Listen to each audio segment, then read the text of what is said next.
Have you ever heard yourself say one of the following? I suck at meditating. I tried meditation, but I don't see the point, or meditation doesn't work for me. I can't get my mind to stop. If so, then this video is for you. I'm going to tell you exactly what to do to get the most out of your meditation practice, no matter where you are on your spiritual journey. And by the end of this video, I promise you'll be much more confident, capable, and at ease about the idea of meditation as a lifestyle. And if you stick around for the latter part of this video, I'll guide you through a simple and easy to follow Taoist meditation that will help you relax and take you deeper than ever before. I'm Christian Naval, and this is the Modern Tao.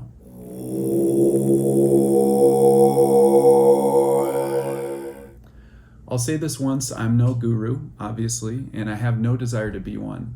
I'm just a normal guy, just like you, who has been regularly exploring and practicing so-called spiritual practices for over a decade. What I've learned in that time, I believe to be extremely valuable and conducive to living a well-rounded, truly happy, and fulfilling life.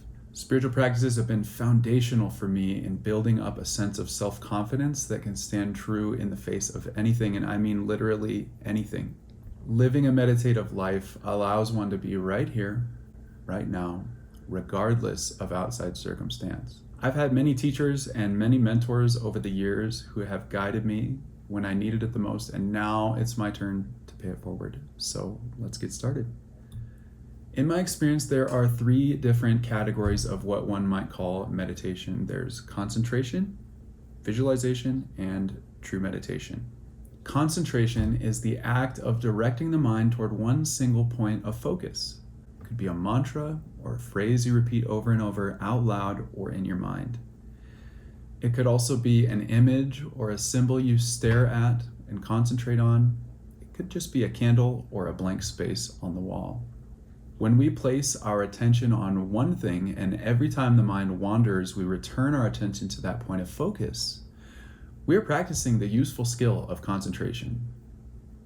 In occult schools and spiritual traditions the world over, concentration is often one of the first types of meditation that the student is instructed to practice. If you can focus your mind on one thing for an extended period of time, and even short periods of time, you are essentially training the sharpness and vitality of your attention. Our minds go on and on indefinitely. This is a fact.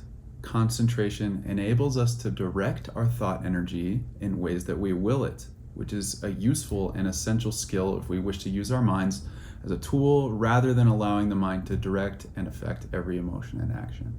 Think about this for just a moment.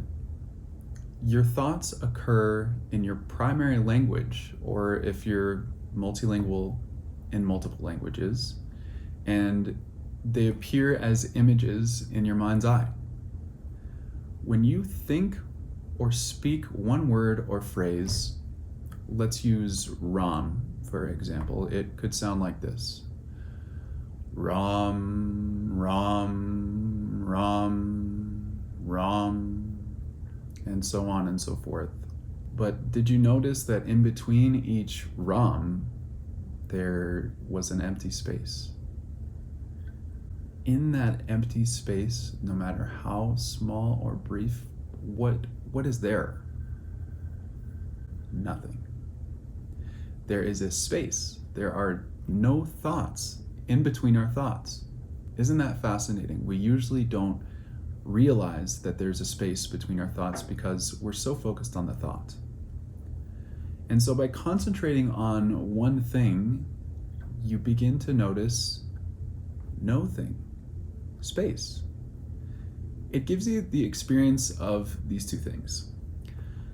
First, it teaches you how to direct and focus your thought energy. And secondly, that it is in fact possible to experience thoughtlessness.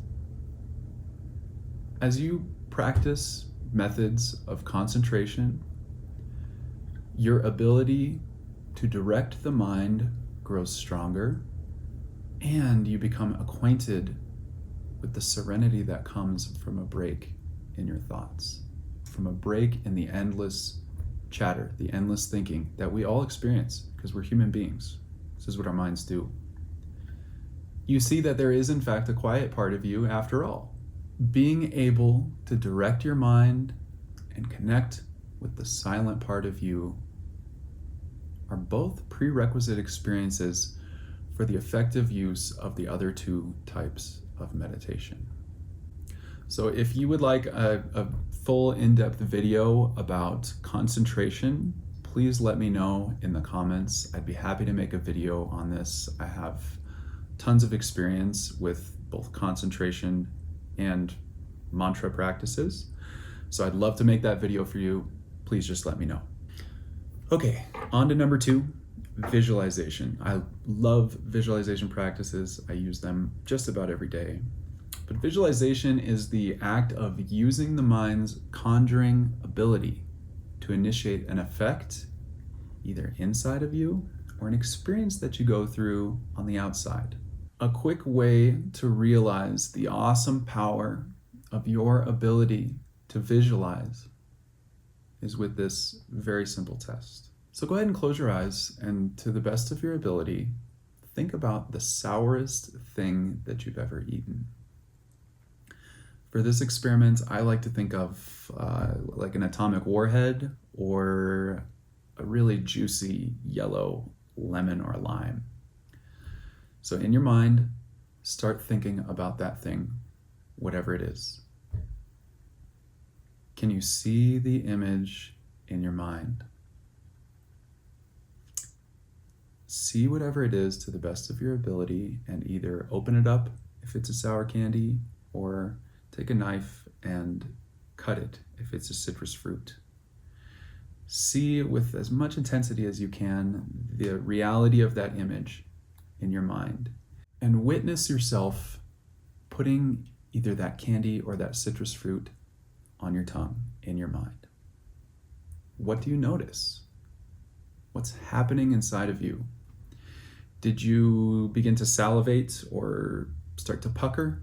The point of this is the imagined reality that we created with our mind initiated a tangible effect in our body. The body did something in response to this mental imagery. And whether we realize it or not, this is how we operate literally all the time. Day after day, moment to moment, the mind and the body are one and the same. What we conjure in our mind, our body thinks is real, and it acts as if it's real. That's why you can create saliva by thinking of something sour.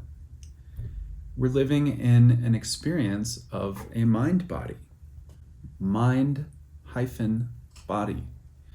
And one way I like to think about this is that the mind is the inner body, and the body is the outer mind. They are inseparable.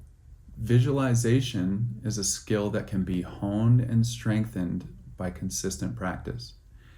It's made easier by the practice of concentration. For the greater your ability to concentrate on the things that you're visualizing, and for the greater period of time that you can sustain that image in your mind, the more effective and real and profound the effects are going to be, whether it's in your body or something that you're attempting to manifest. If you're interested in manifestation, all manifestation techniques include an element of visualization, because in order to manifest something, you have to make it real first. And what better way to make it real than to conjure it up in your mind and make it real in your mind? In fact, if you listen to top-ranking athletes, they will all almost inevitably say that they saw their success in their mind before it happened. They repetitively conjured up images and the experience of them doing whatever it is that they do in their mind first before actually doing it.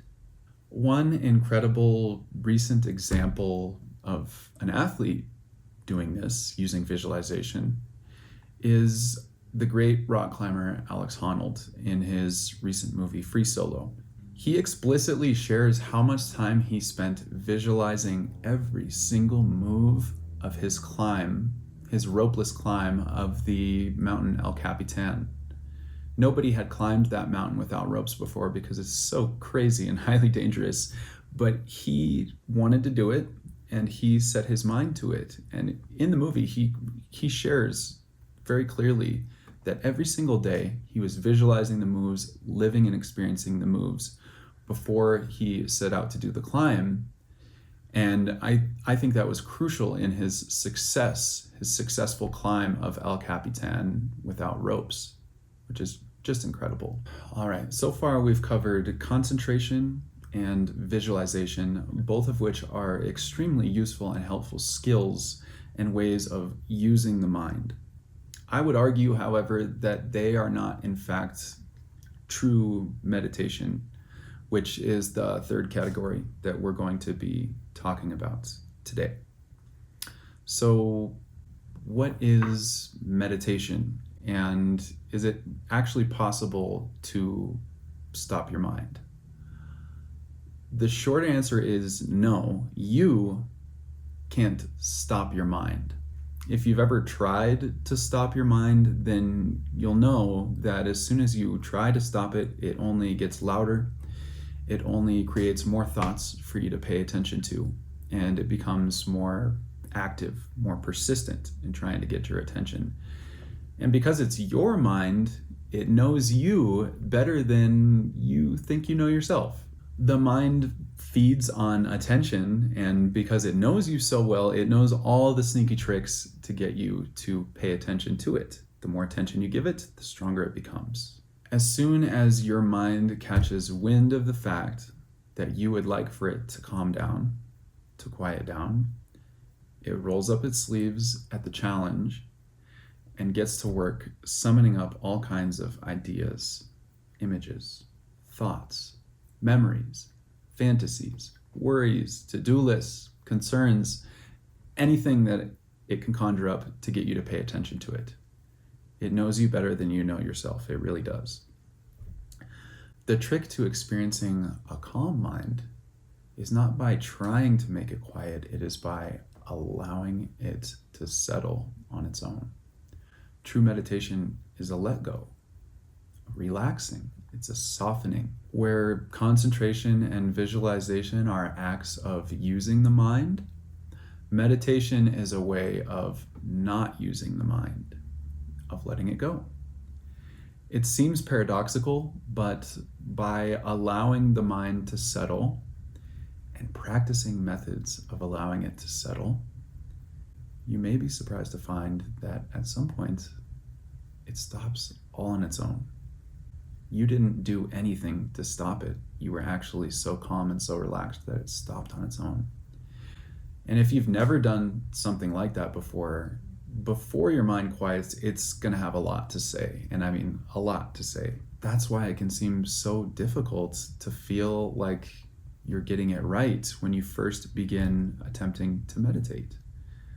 The mind finally has a platform to say all that it wants to say and nothing to interrupt it. Now, I'm going to guide you through a way to do it, to point you in the right direction. But first, a few more words need to be said about meditation, about mindfulness and living a meditative life. Like, why is it even important to meditate? And why is it important to initiate moments where we're not using the mind? My answer is that in order to be well-rounded and experience our lives to the fullest, we must live the full spectrum of experience. That means both activity and rest, joy and sorrow, pleasure and pain, mind chatter, noise, activity, and calm, still silence. When we practice meditation, it's not so much about the actual sitting down quietly and doing nothing in particular. It isn't even necessarily about achieving a state in which the mind is completely calm and quiet. Practicing meditation and incorporating the act of meditating or the non-act of meditating into your life is about living meditatively and practicing being in the moment. It's about what transpires in our lives as a result of the practice of meditation. It is about learning how to be right here, right now and be okay with it in any given situation. And when we engage in a meditation practice regularly, it teaches us how to do that. If we can tap into that regularly, we can tap into it much more easily in moments of high stress. We spend the majority of our lives doing. Even when we sleep, we're doing something in our dreams. In deep sleep, you may argue that we're not doing anything, we're at rest, and I would have to agree. I'd say, yeah, we're unconscious. We're unconsciously not doing. When's the last time that you did no thing at all, fully conscious? That's what we're talking about here, getting used to doing that. Because there's a deep and profound rest, peace, and accumulation of energy that occurs while we're consciously sitting here doing nothing, simply enjoying, listening, breathing. That's it. It's literally all we're doing. And a still small voice speaks to you in and through silence. And suddenly you realize your own wholeness, your own divinity, and your own place in the world right here, right now, and that it's okay. It's okay to be right here, right now. All right, that's enough talk. Go ahead and get yourself comfortably sitting upright in a place where you will not be disturbed. Light a candle or an incense, whatever you need to do to get into a comfortable place where you can just be for a moment, and let's begin our Taoist meditation.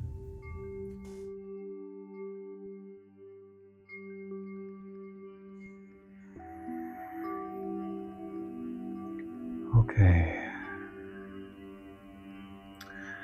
we've made it.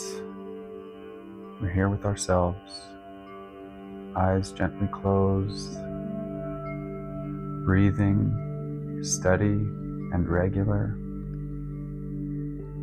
And for now, don't attempt to change anything at all.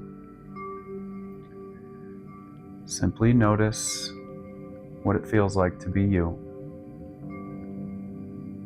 what it feels like to breathe in and to breathe out, allowing the breath to fall out of your body. Breathing in and breathing out. Once more, breathing in and breathing out, allowing the breath to fall out of your body.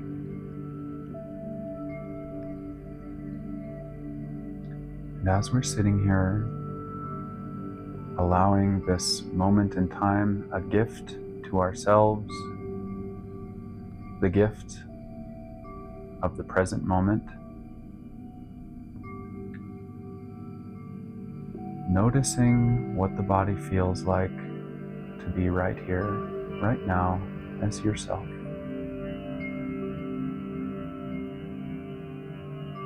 There's nothing to do, nowhere to be, not even any objective in mind. True meditation really is a gift that you give to yourself. And it is a very special time to become acquainted with your internal world, to become acquainted with that part of you that we call the mind, that is constantly striving for our attention. So gently place your attention on your breath.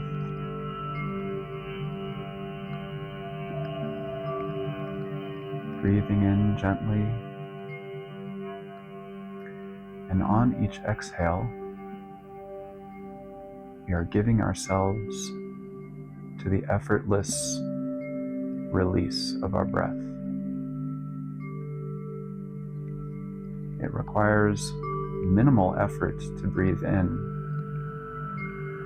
And it requires no effort at all to allow that breath to fall out of your body.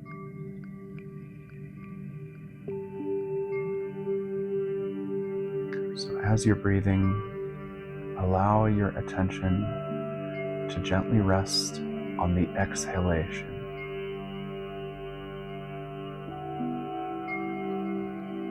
You breathe in and your body fills with air, and you breathe out complete effortlessness. You breathe in and your body fills with air,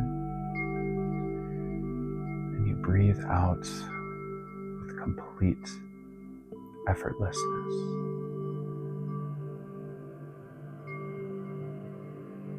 As you're breathing, give in to those exhales. Surrender to the natural relaxation that happens when you let go of the air in your body.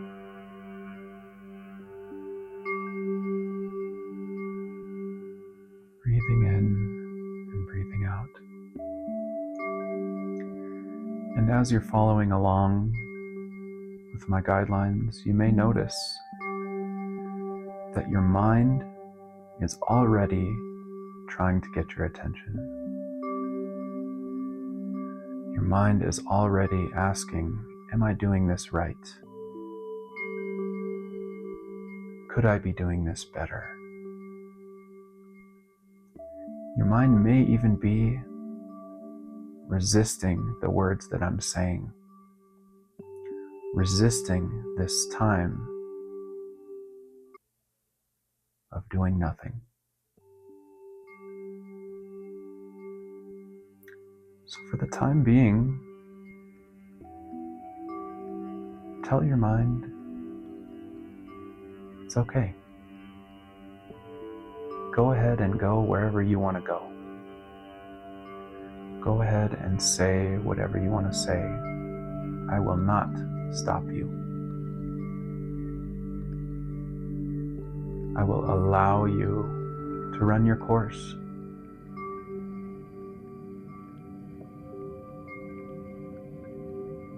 And you may notice with that simple invitation, that allowance of the mind infinite time and space to do and say what it wishes to do, you may notice that the mind begins to quiet even just a little bit. When the mind is given complete and utter freedom, it becomes somewhat timid. It slows down its incessant need to capture your attention with more thoughts and images. The more freedom you give it, the more it wants to stay close.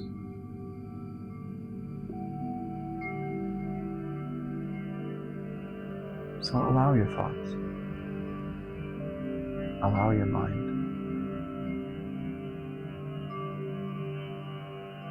At any time during meditation, if you notice yourself being carried away, far, far away from this present moment, the breath, the inward-outward motion of air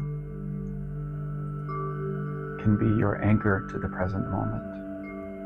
And at any time that you wish to come back to this present moment, all that's needed is to tune in to your breathing body. And remember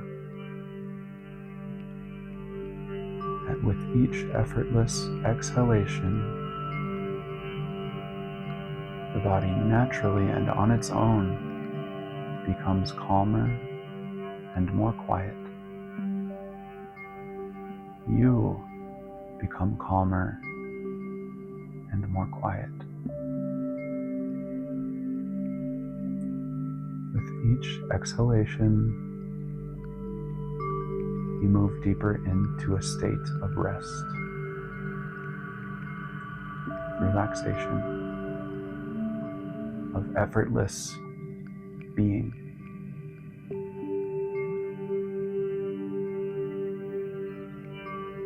So bring your attention back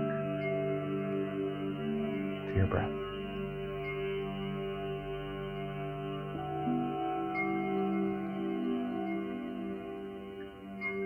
And when thoughts arise,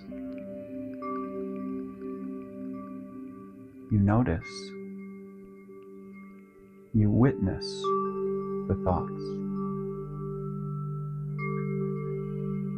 Your thoughts can be likened to clouds in the sky. As you're watching the sky, clouds go by, all on their own. And in between the clouds, there's the open space of the sky. And in the same way that we begin to soften our gaze so that the whole picture becomes clear, the clouds and the sky,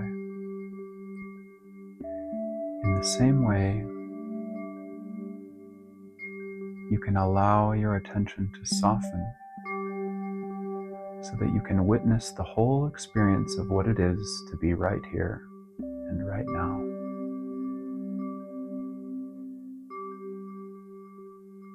A thought arises. You notice, and then it goes. Another thought arises. You notice, and then it goes. And in between each thought, there is an empty space.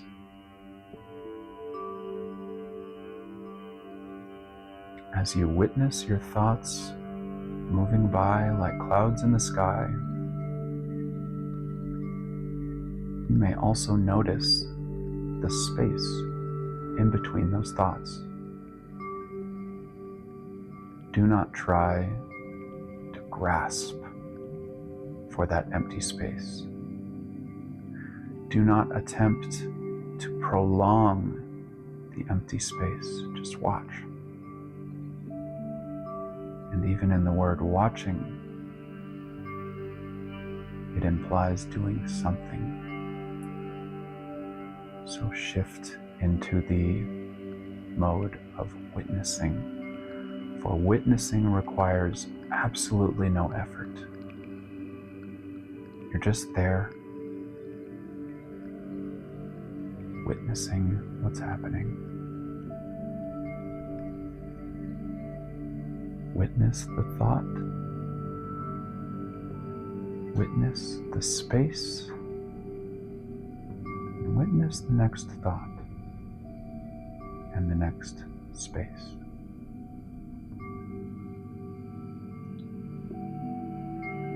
That empty space,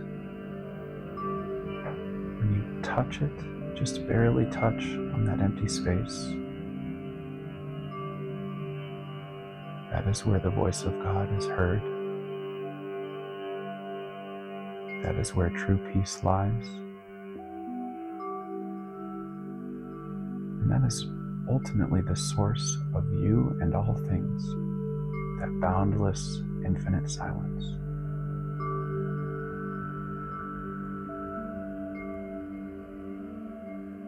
So as you're allowing your body to breathe,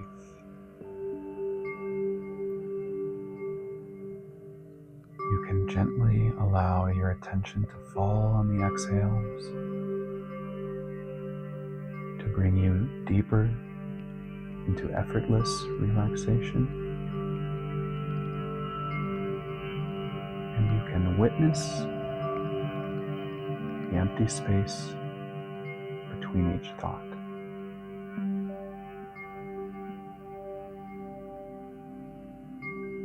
Breathe Breathe out and let go.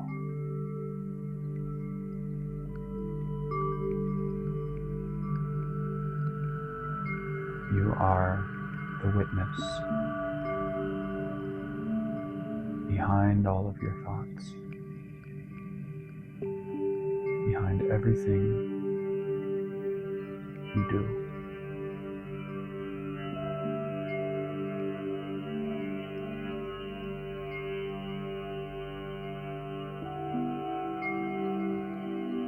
Witnessing, watching the empty space in between thoughts. Simply notice the fraction of a second of silence, of stillness, pure, unfiltered calm.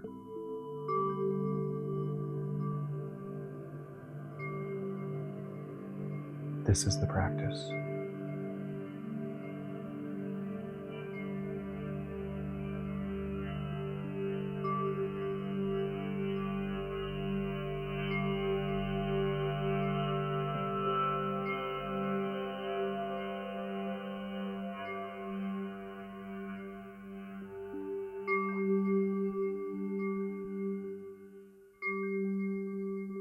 Reside here as long as you feel like you would like to reside here.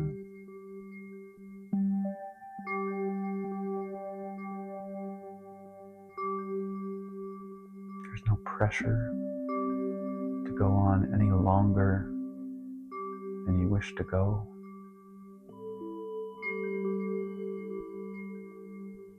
And remember that you have access to this empty space at any moment, at any time.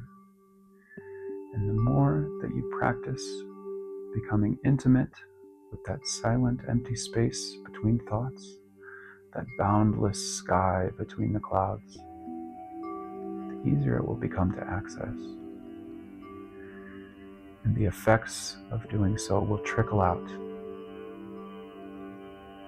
into your moment-to-moment existence.